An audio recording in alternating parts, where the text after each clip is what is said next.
You're watching Global Trade This Week with Pete Mento and Doug Draper. Hey everyone, and welcome to Global Trade This Week, brought to you by Cap Logistics. I'm Pete Mento, and with me is my partner, Doug Draper. Doug, I'm not a prop comic. I guess you're kind of, you never let me down when you decide to go full Carrot Top on me. So, Yep. What's with the get up, man? Yes. This is an important date here, Pete. So we've been talking about the Roaring Twenties, right? Talked about the 1920s, post-World War I, industrial age. People are excited. So we've talked about that same exact concept for the 2020s. So with the mask changes and Fauci coming out and the CDC making some changes end of last week, I figured this is it. We are here. We are starting the Roaring Twenties. And so to celebrate, little Hawaiian shirt. Troy's got his sun hat on. And, so for now, I think I'm just going to sit back. We'll talk a little global trade, get a little pina colada. Probably sounds like a bong, but there's actually pina coladas in here. So I don't know if I just want to hold it for the rest of the show or not. But that's the reason, my friend. We are starting the Roaring Twenties. Doug, when you decide to go rogue and make jokes, I don't know if anybody else loves it. I do, because it gets you out of your shell, man. I mean, let's face it. It's isn't today officially Maskless Monday? Isn't that what they're calling it? Oh, yeah, I had not heard that, but it works for me. On the news today, I heard that a number of corporations are making it sort of up to the individual store based on state guidelines, whether or not you have to wear a mask. So I think Starbucks was one of them, Costco, Walmart. So yeah, I guess if you're vaccinated, you can walk into these places without a mask now. And if you're not vaccinated, you can walk in without a mask and tell people you are. So I guess we're gonna have all those fun ethical conversations this week. Yeah. But Doug, I love the color. I don't think I've ever been on this show and not worn black. We should probably look through the old episodes. I am the Johnny Cash of global trade, I guess. But yes, man, vibrant. And Troy with his sun hat, huh? Yeah, sun hat. This is actually a shirt I wore when I was in college. So this thing is a few years old. I won't tell you how old, but a few years old. It still pops, man. So we got to get some energy in this show. It's Maskless Monday. The Roaring Twenties have officially started. What's that? It still pops, Doug. Doug, the only articles of clothing I have from college I could still wear are maybe a couple of pairs of socks that were given to me by the Navy. That's about it. Mm-hmm. Yeah, I've gone through some mass expansions since 1989. Nice, very cool. All right. Well, I don't know. You want to go first this go around, or you want me to lead it off? You tell me. Yeah, man, I'll go first. So, let her rip. Now that we've replaced plague, I guess we're going to go with war, with the apocalyptic stuff. I suppose pestilence and famine will be next. So I'm looking forward to raining frogs and then everyone's starving. But it appears that we have a lot of aggression everywhere I turn, So we've had the U.S. kind of mixing it up with Russia. We have, China because of the chip shortage, and just a history of disagreements. Buzzing Taiwan with their naval aviation. And then, over the course of the past week, just the ramping up of the nastiness between the Palestinians and Israel. All politics aside, looking at it from a logistics standpoint, whenever you begin to see this level of aggression, it's only a matter of time before you're going to have an implication, an impact on logistics. Whenever we look at the Straits of Taiwan, a lot of people in the Naval War College, a lot of people in the Navy have done tremendous amounts of studies on what would happen if there was an issue with the Taiwan Straits and how much more cost would be added to supply chains. Then you also got, ports in Haifa and such in Israel, which America has a free trade agreement with Israel. We are a major trader with Israel, and a great deal of cargo comes in and out of those Israeli ports.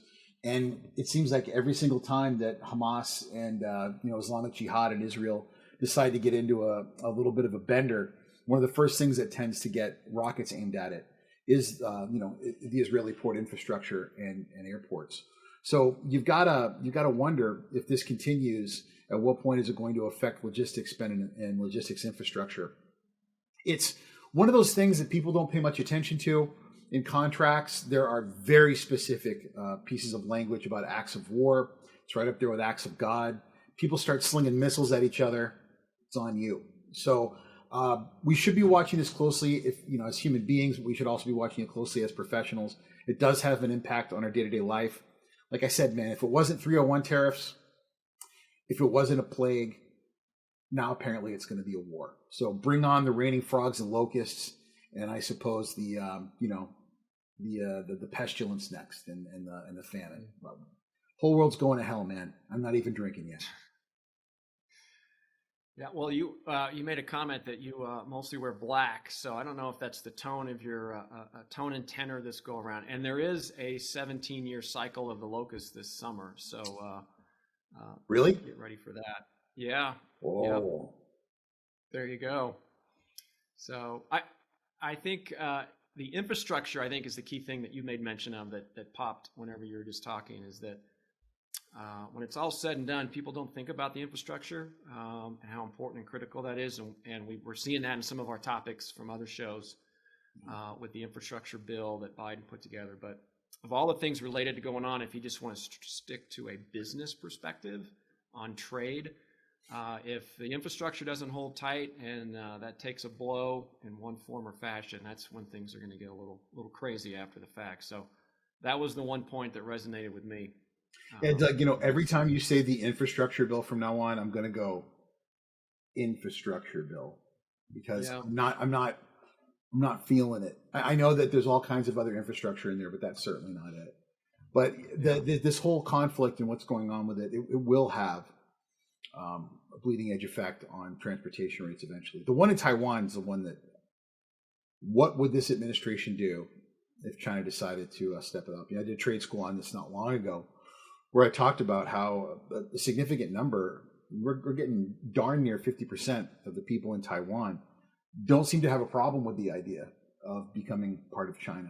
And a lot of that has to do simply with the fact that so many ethnically, culturally Chinese people have moved to Taiwan and have been raising families, and they're just seeing how rich people are getting. They want to be part of a more dominant culture, I guess. And I guess if you can't, economically take them down, maybe you'll do it through culture and economic opportunity. But there's a lot of people in the U.S. Navy that have spent a lot of time figuring out where to put aircraft carriers to deal with that. And I did get a couple of direct messages from people when I talked about the weakness of the Chinese Navy, and it filled me with such love to absolutely burn them to the ground with their awful insights and terrible research. The Chinese Navy sucks. There is nothing about it that is impressive aside from just how many ships there are. Have all the ships you want. It's like being attacked by what's that great line? Would you rather be attacked by 10,000 third graders wielding bats, or by one third grader that was 10 feet tall? I'll take on the 10,000 third graders, because I'm gonna go through that field with an aluminum baseball bat. I mean, it's going to take a whole lot of third graders to take me down, and that's just one of me. Mm-hmm. So bring all the little tiny ships you want that have really bad infrastructure and terrible technology. We are going to smoke them. I'm not scared of the Chinese Navy. Yeah. Anyway, enough. Wow. Enough. Doug, yes, what is your first topic this week? Yeah. Well, first topic. Hold on a second here. Just need to get ready. Get this. Hold on a second. Stand by. There we go. All right. So, Pete, we're getting ready to jump into this thing. Here's a couple of billion-dollar mergers that nobody's talking about, right? So a couple of weeks ago, we talked about the Canadian Pacific Railway looking to acquire the Kansas City Southern. $25 billion deal that nobody was talking about. Well, things have changed in the last couple of days. The Canadian National Railway in Canada just pulled a gangster move and just totally squashed that deal. So now it's not a $25 billion deal. Canadian National, the CN came in and made it a $33 billion deal. So you got a couple of powerhouse railroads in Canada duking it out for the smallest of the class ones down here. The ultimate is obviously the validates the need for a USMCA rail service from Mexico, the US, and Canada. But why did it happen? So basically CN came in and said, we're going to trump this whole deal and we're going to come and make an unsolicited bid. And Kansas City said, yep, I think we like your deal a little bit better. So there's a war of words that transpired for a while. The Canadian Pacific, which landed the first proposal at $25 billion, said the CN deal was fantasy land and fool's money. And then the Canadian National said the Canadian Pacific was not in the best interest of shareholders, yada, yada, yada. So here's the gist of it, Pete. So the Canadian Pacific, which was the original bid, was $275 a share and $90 in cash. And the CN came back and said, nah, we'll bump that. We'll say $325 a share and $200 in cash. And then, oh, by the way, we'll toss in $700 million because you're going to get penalized when you walk away from the acquisition. So we got you covered there. So it went from a $26 billion gig to 33, and it looks like the Kansas City Southern said we'll stick and put our eggs and partner up with the CN. So, it basically just validates here. It does a couple different things here, Pete. I'm going to shift down here, but it validates the concept behind it as far as being the first USMCA network service. It's going to promote reduced carbon, which is a big deal right now. We've talked about that and the emissions and the improvement that's going to generate. I'm sure they'll continue to hype that. But here's the bottom line, Pete. You could talk about $325 a share, $200 cash, whatever, all those details. Here's the bottom line. If you own the rails, figuratively and literally, you can control the revenue, you set the rates. Mm-hmm. So what's going to happen is that there's this amazing connector from Mexico up to Canada. It's going to be owned by the CN, and they're going to be able to set the rates however they want. And they're going to sell services to the service providers. And so they're not out there pitching their wares. They're basically going to say, hey, if you guys want to go out and sell this service to other service providers, we'll set the rates, we'll set the standards. And the fact that we own it, a vertical integration, they're going to crush it. So if you're looking for investments and strategies that's going to happen in the future, which is what this whole show is about, you are going to see the Canadian railroad system really skyrocket. So that's my take on that one. Kind of a gangster move for them to come in and just take what wasn't rightfully theirs. Didn't you say this was going to be a train wreck? There we go. Yeah, I said it was going to be interesting to see what transpired for sure, and here we go. Yeah. First of all, when you and I were in our 20s, did we ever think about... I never thought about going to work for the railroads. I never thought about trying to find some way to, get an equity stake in one of these big, massive... I screwed up, man. Like, clearly. I should have tried to have been CFO of one of these massive railroad companies. I mean, did monopoly teach us nothing? This is a place we probably should have paid a little more attention when planning out our careers. Yeah, these stories really point out, you just said it, man. Vertical integration of a railroad, deep geographic ownership. They're going to be able to set the tone and the rate for what they want, coupled with the fact that the environmental impact is so much lower and the desire of companies to have a smaller carbon footprint. They are going to have a license to steal with this stuff. And the bigger they are, the more they've got. I had this conversation with a friend of mine who was working at setting up a rail depot in the Northeast. I don't think we realize just how much fresh fruit and vegetables comes from Mexico, transits through the U.S., and then eventually makes its way up into Canada. I mean, a lot of it moves via rail. And the faster they can get it moving via rail, the more profitable it will be. They're worried about spoilage and such. They want to put more of it on rail. So by having that integration, not have to fight with one another on it, controlling the rails, being able to do fast rail services, it's just going to open up more opportunities, which hopefully lowers congestion on the roads. But man, in the meantime, you start throwing around numbers like 20 billion, 22 billion. That's $1 billion is $1,000 million. Yeah. That is just inconceivable to somebody like me who still complains about the fact that, you know, popcorn at the movie theater costs like $9-10. So I can't even imagine being in a boardroom and being like, you know, let's just toss them a couple $1 billion more and a couple $100 more a share. What's the big deal? That is the level of commitment you're willing to make up front because you know how much money you're going to make on the back end. That's amazing, Doug. Amazing. Yeah. Yeah. It's pretty crazy. Yeah. They're going to own the rails and they're going to make a ton of cash. So, hey, we're halftime, and I know you got a couple things coming up. I saw something on LinkedIn on Friday. There's a big event out here in Denver on Thursday and Friday, and I saw your name associated with it. Yes. So give us the lowdown on what's happening in your world end of this week. I've been asked to do the ending, to bring it on home at Colorado, or is it Denver? Denver World Trade Center's, Colorado World Trade Center's World Trade Day. And I am the final speaker. I was specifically asked to do 15 minutes of comedy related on global trade. I will do my best. I cannot promise you that I'm going to go up there and it's going to be like, waka, waka, waka, 15 minutes of me, you know, doing stand-up material specifically about, you know, USTR and Boris Johnson walk into a bar. It's not going to be like that, but I'm gonna do comedic spins on some global trade issues, and I think it's going to be fun.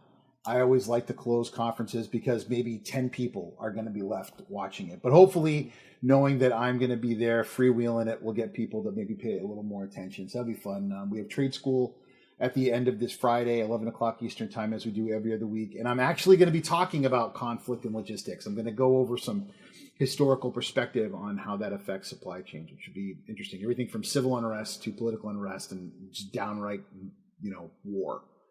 So that's what's going on in my world. And again, like I think I said last time, I'm being asked to speak at a lot of in-person stuff starting in August. So I'll have a lot of things to talk to you about. What about you, Doug? What's going on? You know, Uptime Logistics, we're in the lab working on the next round of folks we're going to bring in. I don't know if you saw the 10 tanker episode drop last week, aerial firefighting. You could pull it up at caplogistics.com. That was pretty interesting. You were talking about that with me. That sounds really interesting. Yeah. They got some good video in there. So take a listen and a watch of that one. But I love it when you say you're in the lab. I just have this picture now of like Keenan in the background working on beats, and you know you're like Notorious B.I.G. with the microphone in front of you, and you know, you got a beer in one hand and a cigarette in the other, and you're getting ready to just drop the knowledge over Keenan's mad beats. Yeah. Where's Keenan even knows who Notorious B.I.G. is? Yeah. We'll have to ask at the end of this. You know he listens to the crappiest hip-hop ever. Because he's a teenager, so it's going to be all that mumble rap trash that I can't stand. If he listens to hip-hop at all, because I got a feeling Keenan probably has like a hacky sack collection. That's how much of a hippie he is. He probably has like a box where he keeps all of his hacky sacks, or one of those sticks you hit with 2 sticks and like spin it around. He's probably one of those cats. Yeah. Well, I'll let you know how the lab session goes for sure. Thank you. Yeah. Hold on a second, Pete. I want to get your second one going, but I just need to get refreshed here. A little part of me dies every time. We're good. You do the jokes. Go for it, my man. Topic number 3 this week is relatively like spur of the moment. Just happened today. A few hours ago, the European Union made it official. They are not going to start the new rounds of tariffs on U.S. imports. So our good faith gesture of dropping the imports because of our Airbus issues, we must have known ahead of time, right? We must have been one of those, I'll drop mine if you'll drop yours, and we talked to one another ahead of time.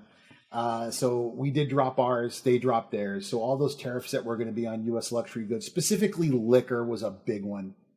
American wines back and forth. Those have been dropped. And it is official now. The United States and the European Union are going to have a sit down, and we're going to have a deep discussion about what we're going to do as 2 very different but extremely important and interlinked economies to try to work together over the course of the next, not 10, not 20, not 50, but 100 years, to do some things that make sense for one another, fight intellectual property theft, look for ways to actually collaborate on IP infrastructure and production.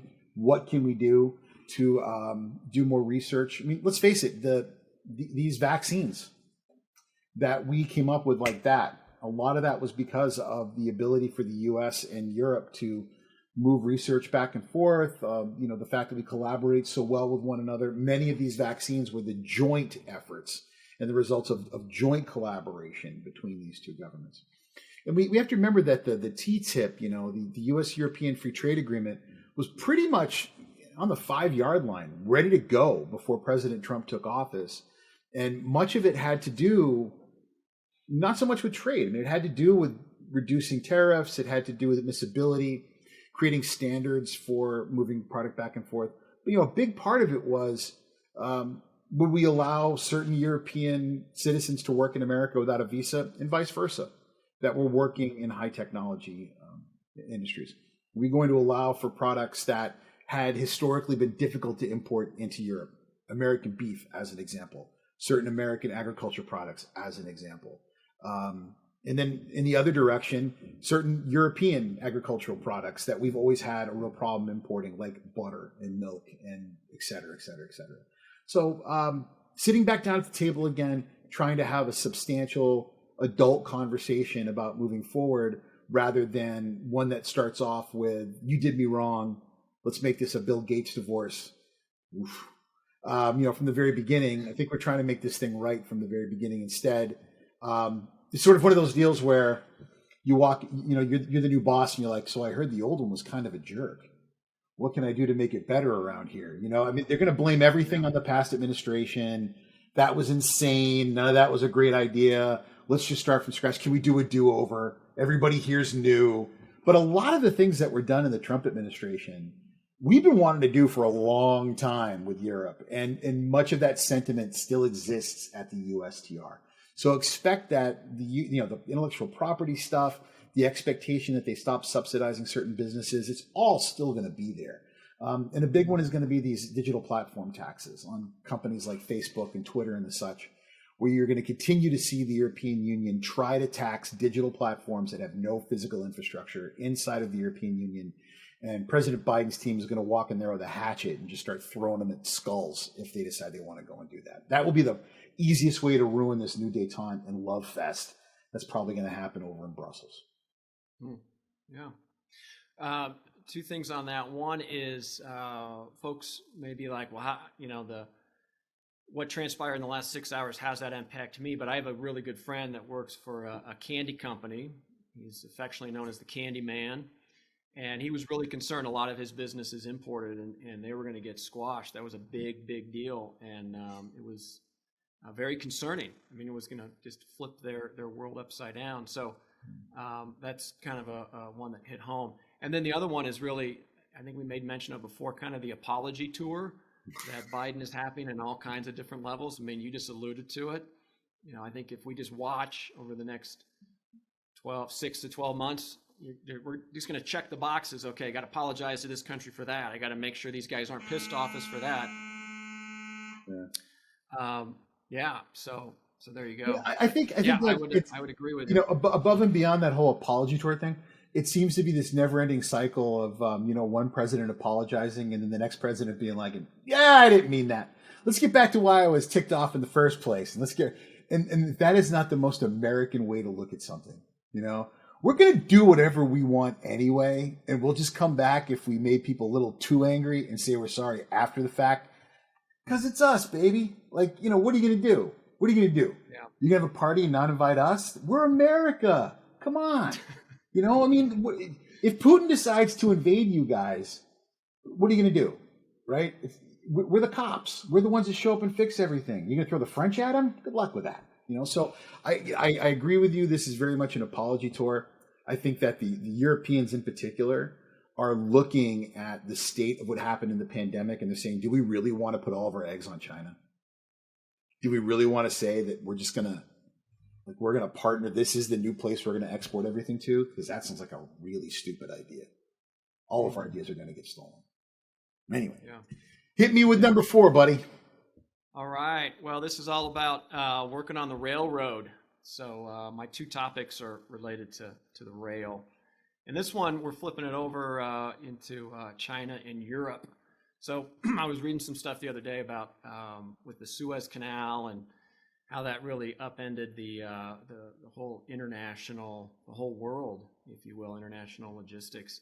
Is there's a growing trend, and some companies that are jumping in wholeheartedly to talk about a China-European rail service. It's going to go from China through Russia and then pop out into Northern Europe. Obviously, increased volume between China and Europe through all of the consumptions in the Roaring Twenties, in which I'm representing today. And then the fragile nature of the infrastructure related to Suez Canal and how crazy that can upend things. And so this rail service, specifically into Europe, is kind of a nice hybrid as far as time and transit, right? It's not air freight and it's not ocean. It's kind of right in the middle. So the numbers we've heard is 40 to 45 day transit on the water. If you do a rail barge hybrid, it's more like 20. The key spin on that one is it's port to port, but you still have the connectors to get it to the final. So I don't want people to think, 20 days to my store in which I'm going to purchase something. That's still a port to port type of number. But anyway, the LCL and the full container rates from China into Europe are even more insane than here in the U.S. Just a little bit of research I did this morning. It's 5x from where they were a year ago. I think I mentioned that the Suez Canal. It's awesome. It's an amazing infrastructure project, but man, you get one big vessel turned sideways in some sand and you're screwed. So we need to prevent that. And then the transit time is right there. So it's going to reduce some congestion in the Chinese ports. Maybe a little bit, probably not as much as you'd think. The other piece of this, which relates to my first topic, is that the real winners are going to be the guys that own these rails, right? There's this Eurasian railway carrier partnership between a couple of different folks over there that are kind of act as the rail broker, and then there's some folks along the line that actually own the rails. I think one's called the Rail Transportation Service Broker, RTSB, and then the Polish Rail Company is going to be jumping in there. So anyway, like my first comment, whoever owns the rails is going to dictate the price, and it's right there. And I think that it's going to gain some interest and some usage. And just like the Canadians are going to reap the benefits on owning the rails here, you got this partnership. The Eurasian Rail Carrier Group is going to make a ton of money on their rail service. So whoever owns the rails is going to be the winner moving forward. I hate the Belt and Road Initiative with a white hot raging passion that can only be equaled with my deep and utter hate for the 1980s band Color Me Bad. We could do a whole show on how much I hate Color Me Bad, but we won't. Yeah. We won't. I saw them live once, which is a whole other story we can talk about. But the Belt and Road Initiative is nothing more than the ability for China to set up pretty much what you're talking about, man, and create this land bridge opportunity to bring export goods to market and to bring import goods into China to create more export goods. And it's a daunting, incredible engineering opportunity and project that over time could also help them with their carbon tax issues and, rail, man. It keeps coming back to that same thing over and over again. I think where the challenges will exist, but China is in the right place to overcome them, is chassis. You get on these phone calls today. I was involved with one most of last week and again this morning. A good friend of mine who I've known for probably 25 years, she calls me up last week and says, I'm getting quotes for premium service from my forwarder. We're everybody you talk to now, 12, 13,000, if I want to head into this port or that port out of China. And then I say yes. And then I get the phone call the next day. I can't find a container. And then it's can't find a chassis. I think the part that we're still learning to get in control of is this seemingly never-ending problem of physical equipment beyond the means of conveyance. If we suddenly have this massive rail infrastructure, where are the chassis going to come from, right? Where are, and don't just say China, right? Because that, they can't make enough now. There's 100, I think it's 100, and I saw Mark from the Journal of Commerce today put it up there. It's like 120% anti-dumping duty in America on chassis. Great. Well, where are the American companies that are making up the difference for what we need now? You can't find them anywhere. Good luck finding an intermodal chassis, intermodal containers, all of it. Good luck, baby. Good luck, right? You got better luck finding I don't even start a decent rate to put on top of that thing. What I love about your insight here is it goes back to what you were talking about in the beginning, the low environmental impact of rail, the continued consolidation of the service. But in this instance, not only is it a business consolidation, dude, it's a nation state consolidation. Do you think the Chinese are really going to liberalize that? No, they see a tremendous opportunity, just like Canada did, for financial gain.